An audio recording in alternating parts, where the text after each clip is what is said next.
For too long, the victims have been left down by the courts, and it's about time these people who commit these crimes are named and shamed. Should the PSNI publish photographs, mugshots of convicted criminals? The police there hope that this approach is going to try and help build confidence and also, though, just act as a deterrent. I would consider it yes. I think it shows a move towards a more victim-centred process, really. This is for the victim. It's for the person on the other end of the crime. We focus so much on the perpetrator. If you can't do the time, don't do the crime.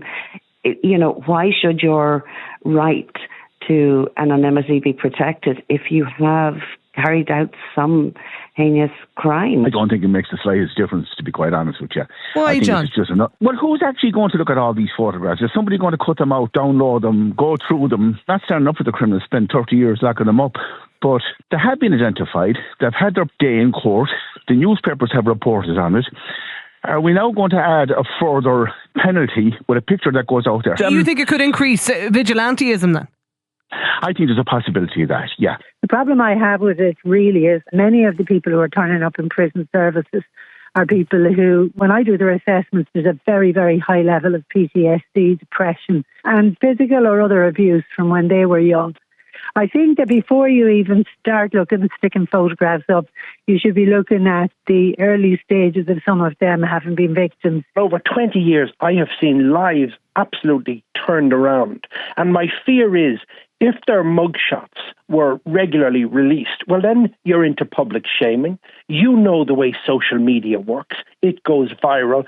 So therefore, the rehabilitation efforts that have been happening in that person's life, I think you'll undo them all. I've seen in the prisons, when you talk about rehabilitating them, 90% of it doesn't work. The prison service does the best that it can, but it's down to the courts, and I have no problem that the victims or people who live in an area can see these people and they can protect themselves and protect their families. For too long, the victims have been left down by the courts, by the whole system.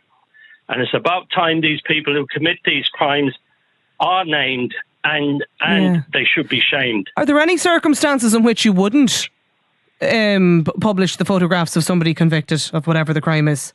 No, absolutely not.